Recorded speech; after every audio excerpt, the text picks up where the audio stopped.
رابعہ بصری رحمت اللہ علیہ کو دنیا سے گئے ہوئے 1200 سال ہو چکے ہیں، لیکن ان کا نام آج بھی زندہ ہے، رابعہ بصری۔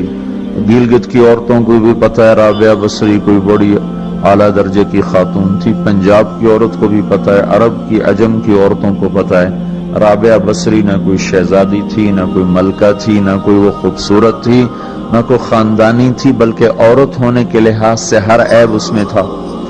خاندان اچھا ہونا چاہیے تو وہ غلام تھی، باندی تھی، شکل اچھی ہونی چاہیے تو وہ بدصورت تھی، کالی تھی۔ پہ چلو شکل بے کیسی ہو، خاندان کیسا، اولاد کے قابل تو ہو، رابعہ بصری اولاد کے قابل بھی نہیں تھی، بانج اس کو کہتے ہیں، جو عورت اولاد کے قابل نہ ہو اس کو اردو میں بانج کہتے ہیں، عربی میں عقیم کہتے ہیں، آپ کی زبان میں بھی کچھ کہتے ہوں گے، ہیں شونی تھی۔ تو اب بتاؤ عورت ہونے کے لحاظ سے کوئی چیز ہے؟ شکل، پہلا تاثر شکل کالی، دوسرا تاثر خاندان غلام، تیسرا تاثر اولاد کے قابل نہیں، بانج ہے، شونی ہے۔ تو 1200 سال کے بعد میں گلگت میں کیوں اس کا نام بلند کر رہا ہوں؟ میں نے کسی بادشاہ کی بیوی کا نام تو نہیں لیا، سکندر کی بیوی اور بنو امیہ اور بنو عباس کی ملکہ اور بیگمات ان کے نام تو نہیں لیے، میں کہہ رہا ہوں رابعہ بصری۔ ان کی عادت یہ تھی وہ روزانہ عشاء کی نماز کے بعد غسل کر کے کپڑے بدل کے اپنے خامن سے پوچھتی آپ کو میری ضرورت ہے؟ اگر وہ کہتے کوئی نہیں ہے تو پھر پوچھتی مجھے اجازت ہے؟ وہ کہتے اجازت ہے تو پھر مصلی پہ کھڑی ہو جاتی اور فجر کی نماز تک مصلی پر کھڑی رہتی تھی۔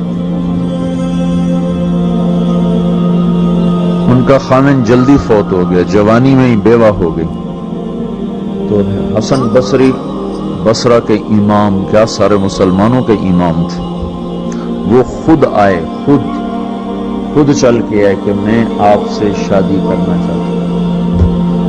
وہ کوئی شادی کا شوق نہیں تھا ان کو، وہ تو اولاد کے قابل نہیں، شکل صرف ان کی نیکی اور ان کا جو اللہ سے تعلق تھا، ان کو یہ لالچ ہوا کہ یہ میری بیوی ہو جائے، جو اس کی توفیل شاید میری بخشش ہو جائے۔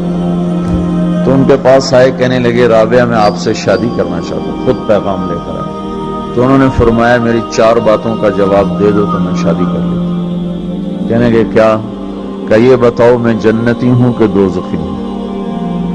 کہنے لگے یہ تو میں کچھ نہیں کہہ سکتا۔ اچھا یہ بتاؤ جب اللہ تعالیٰ قیامت میں اعمال نامے اڑائے گا، کسی کے سیدھے ہاتھ میں آئے گا، کسی کو الٹے ہاتھ میں آئے گا، میرے سیدھے ہاتھ میں آئے گا کہ الٹے ہاتھ میں آئے گا؟ کہنے لگے یہ بھی کچھ نہیں بتا سکتا۔ کہنے لگے اچھا یہ بتاؤ جب اللہ نیکیوں کو تولے گا، کسی کی نیکیاں بڑھ جائیں گی، کسی کے گناہ بڑھ جائیں گے، میرے گناہ زیادہ ہوں گے نیکیاں زیادہ ہوں گی؟ کہ یہ بھی نہیں بتا سکتا۔ کہ اچھا یہ بتاؤ جب لوگ پل صراط سے گزریں گے، کوئی پار نکل جائیں گے، کوئی نیچے گر جائیں گے، تو میں پار نکلوں گی کہ دوزخ میں گروں گی؟ کہنے لگے یہ بھی میں نہیں بتا سکتا۔ تو پھر فرمایا اچھا جاؤ مجھے تیاری کرنے دو، مجھے ان 4 باتوں کی تیاری کرنی ہے، میرے پاس شادی کے لیے وقت کوئی نہیں ہے۔ ایک دن اٹھی، سالن پکانے کے لیے سالن ہانڈی، دیکھا تو پیاز کوئی نہیں، اب پیاز کاٹ کے ہانڈی میں ڈالا جاتا ہے۔ اب پریشان بیٹھی ہیں، نہ کوئی بیٹا، نہ بیٹی، نہ خامد، نہ بھائی، نہ کوئی خادمہ۔ تب سوچ میں پڑی پیاز کہاں سے لوں؟ اوپر سے ایک چیل اڑتی ہوئی جا رہی تھی، اس کے پنجوں میں پیاز تھا۔ جب وہ اوپر آئی ہے تو اس کے پنجے چھوٹے اور پیاز سیدھا رابعہ بصری کی گود میں آ کے گرا۔ جو ہم سے دوستی لگاتے ہیں ہم پرندوں کو ان کا خدمت گزار بنا دیتے ہیں۔ ہاں، جو اللہ سے دوستی لگا لیتے ہیں اللہ دنیا ان کے لیے مسخر کر دیتا، اللہ دنیا ان کے پاؤں میں ڈال دیتا۔ تو جب ان کا انتقال ہوا، رات کو ان کا انتقال، تو اپنی خادمہ سے کہا بس 2-4 آدمی بلا کے مجھے جلدی سے دفن کر دو، کسی کو نہ بتاؤ، صبح لوگوں کو بتا دینا، اور مجھے کفن دینا میری اس چادر میں جس میں میں تہجد پڑھا کرتی تھی۔ تو انہوں نے راتوں رات دفن کر کے صبح اعلان کیا، شور مچ گیا، ہائے کیوں بتایا، کیوں نہیں بتایا، کیوں؟ تو اگلی رات ان کی خادمہ نے ان کو خواب میں دیکھا، سبز لباس پہنا ہوا، حسن و جمال، سورج چہرے پہ چمک رہا۔ پوچھا آپ کے ساتھ کیا ہوا؟ کہا میرے اللہ نے میرے ساتھ بہت عمدہ معاملہ کیا۔ کہا آپ کی وہ چادر کہاں گئی جس میں آپ کو کفن دیا تھا؟ کہا وہ اللہ تعالیٰ نے اتار لی ہے اور مجھے جنت کا جوڑا پہنایا ہے، اور اس چادر کو اللہ نے سنبھال کے رکھا ہے، جب قیامت کے دن میری نیکیوں کو اللہ تولے گا تو اس چادر کو بھی اس میں تولے گا۔ انہوں نے پوچھا منکر نکیر کا کیا ہوا؟ سوال جواب ہوتا ہے، منکر نکیر آتے ہیں، ان کا کیا ہوا؟ کہا وہ آئے تھے تو انہوں نے مجھ سے کہا من رب کی، تیرا رب کون ہے، تیرا رب کون ہے؟ تو میں نے منکر نکیر سے کہا جس اللہ کو 40 سال نہیں بھلایا اس کو 4 ہاتھ زمین کے نیچے آ کر میں بھول جاؤں گی۔ یہ نہیں کہا ربی اللہ ہے، بلکہ ان کو یوں کہا کہ جس رب کو 40 سال میں نہ بھلا سکی اس کو 4 ہاتھ زمین کے نیچے آ کر میں بھول جاؤں گی۔